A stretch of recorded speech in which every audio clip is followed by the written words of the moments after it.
So guys, today back for another video on the channel. Today we're here for another preview and they're finally back, lad. You haven't seen my face in a very long time. The last two videos have been FIFA ones and we're back with Newcastle United. We faced Chelsea on Saturday, early kick-off, which is, I don't know if that's a good thing or a bad thing. We're on BT Sport, which is never a good thing actually, because we never win when we go on BT, but let's hope we can do on Saturday. In today's preview, we'll look at Chelsea, look at Newcastle for the upcoming game. Obviously, international duties happened. We've had players go out, injuries and whatnot. And some big news from Newcastle United recently with a big player. Anyways, lads, make sure to leave a like, subscribe to the channel if you haven't already. As you can see, lads, you haven't seen us in a while. And obviously, the hair is ridiculous. Need a trim, lads, but lockdown, it needs to happen. But we'll have to wait for the end of the month for that to happen. So you'll be stuck with a dead trim for the next couple of weeks, but it'll be changed soon. Anyways, lad, let's get in the video now. Let's look at Chelsea.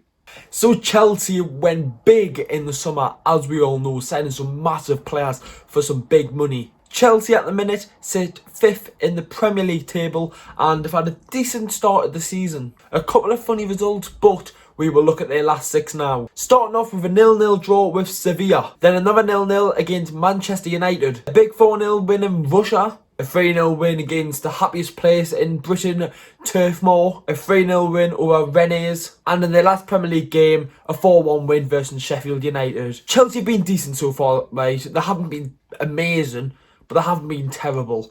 They've got some good results, and it's the games like Burnley and Sheffield United. You expect Chelsea to win, but sometimes they do drop points in the games like that. And they've done well with them games this season. Obviously, Werner, he hasn't been up to the standard where they expect him to be, but he's had a decent season so far, doing well for Germany. I know they just got beat 6-0, but he's done well in the first game. Havertz is still growing. I'm not sure if he can play, because I didn't know if there was an isolation. What happened with Havertz, I didn't know if he had to isolate for some reason. I'm pretty sure he did, but I'm not sure if he's available for the game on Saturday. Thiago Silva's been class for me, in my opinion. I think he's been a really good defender, a really good signing, especially get him on a free. It's been a good signing for Chelsea. Thiago Silva, he's been a really good signing so far. Mendy, the goalkeeper, a very good goalkeeper. It's going to be hard for us to score against him, especially if we don't know about Callum Wilson or Fraser or any of the other players. We'll get onto Newcastle in a bit. But Chelsea, big players. Frank Lampard could never win at St James's Park. It's Chelsea, it's St James's. Chelsea have beaten Newcastle once, I think, in 9 years at St James's Park. I think. I could be wrong with that. In the league, that I'm almost certain, which was the 2-1 defeat where Hazard scored the penalty. I'm pretty sure every other game we've not lost. I'm almost certain of that. Chelsea hate St James's. Jose Mourinho hated St James's when he was manager.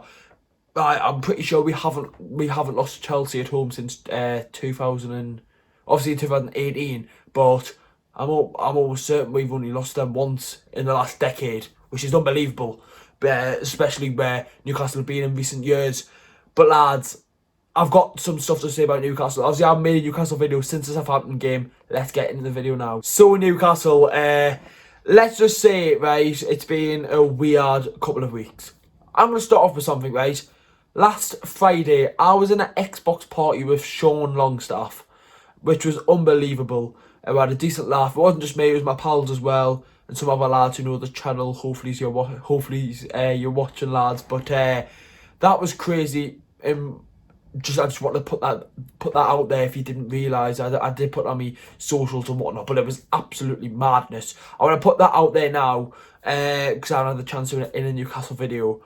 We don't know about the injuries from the Southampton game. Wilson, we don't know. Fraser, we don't know. Almiron, we don't know. We'll get onto the full situation in a second.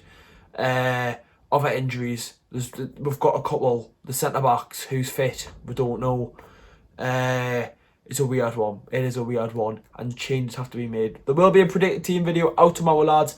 Hopefully Friday. I'll hopefully get to see Steve Bruce's press conference before uploading it, because this is a key fixture for like that with the injuries we've got.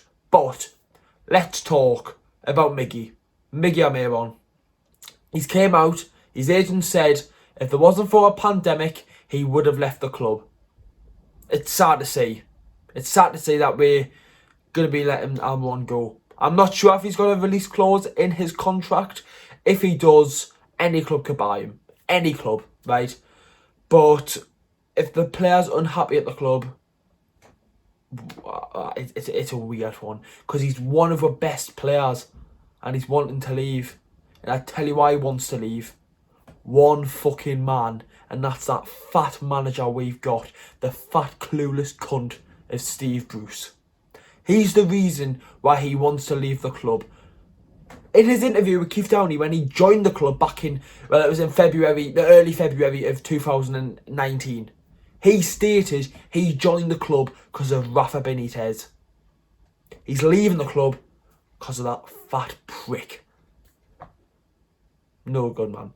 No good whatsoever. I might make a full video on the whole situation. I will do that. I will do that next week, lads, when I know a little bit more about it and see if we get any more news. I've got next week off work, lads, so I'll try and make as much videos as possible. I'll make a full video on Miguel Almiron, his situation, his time at the club, and what's going to happen with him. I'll do that next week, so I'm not blabbing on in the preview. Obviously, lads, we're unsure about injuries. Is Wilson fit? Is Fraser fit? They're the big ones. Jeff Hendrick cannot play. He was awful in international duty. When England beat Republic of Ireland 3-0, he was at fault for 2 of the goals, and then against Wales he got sent off, and he was awful because I watched the bloody highlights. He can't be anywhere near that start 11. Fact sealed, shake my hand and bugger off. Hayden has to be there. Has to be there, right? I don't care if he's 75% fit, 80% fit, whatever. You've got to play him. Jeff Hendrick does not start another game this season. Never. After that performance against Southampton, embarrassing. Lads, what's the score going to be? Is it going to be one of them ones where we still think, oh, we're going to beat Chelsea again at home, or we're going to get a point, or whatever? Or is it going to be one of them days where we get smashed? It could easily be one of them days. I'm going to go for 3-1 Chelsea as my prediction, lads. It won't hurt us too much if we lose, because our next couple of games are massive. Palace, Villa, Leeds, West Brom, Fulham. Massive games where we've got to be picking up points. So by winning this game, we'll make the other wins look better, but we've got to win this one. I mean, we've got to win the other ones. I would like to point out this one, but I'm going with a 3-1 Chelsea. Lads, that's the end of the preview. Make sure to leave a like, subscribe to the channel. Obviously, it's the first time you've seen it since the Southampton game. So let me know your thoughts on that game as well, going into this Chelsea game. See you all in the next one, lads. It'll be the predicted team out tomorrow. How are the lads?